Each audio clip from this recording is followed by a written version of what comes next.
ஒரு வரவேற்று கோலம் போட்டாச்சு. ஒரு வழியாக டியூஷனாக பார்த்துட்ருக்கோம். ஒரு அரைக்க டைம் வெடிங்கிட்டே இருக்குது, அரைக்கலாம்.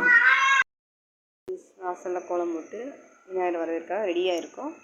பாருங்கள், விநாயகர் வர போகிறாங்க. விநாயகர் சத்தியானிக்கு மாவில் தோரணம் கட்டியாச்சு. இப்போ விநாயகர் வந்துட்டாருங்களா பார்ப்போம். நம்ம ஆல்ரெடி அவர் வர்றதுக்கு முன்னாடி நம்ம மாவில் தோரணம் கட்டிட்டோம்.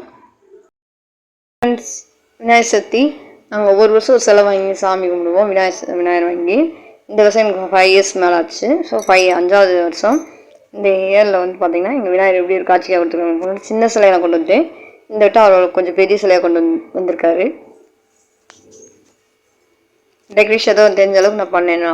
அவரை வரவேற்றுக்காக அவர் பிரசாதம் என்ன பிரசாதம்னா பாயாசம், ஒரு கொழுக்கட்டை. ஏன்னா அதுக்கு மேலே செய்ய டைமிங்கில் இருந்த அளவுக்கு நான் பண்ணேன். ஸோ நீங்கள் உங்கள் வீட்டில் விநாயகர் சதுர்த்தி கொண்டாடிங்கன்னா கமெண்ட் சொல்லுங்கள். என்னோடய டெக்கரேஷன் எப்படி இருக்குன்னு பார்த்து கமெண்ட் சொல்லுங்கள் ஃப்ரெண்ட்ஸ். நான் ஃபஸ்ட் டைம் ட்ரை பண்ணியிருக்கேன். வீடியோ சொல்லுங்கள். நீங்கள் இது எந்த இலையில் நான் பண்ணியிருக்கேன் அப்படின்றத கெஸ் பண்ணுங்கள்.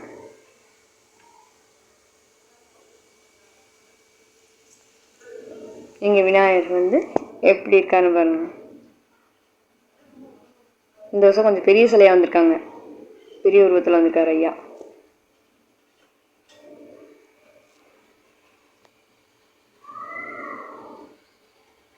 எல்லோரும் அவரை தரிசனம் பண்ணிக்கோங்க.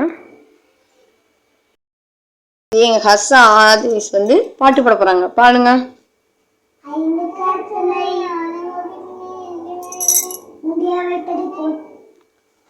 மெது சொல்லுங்க.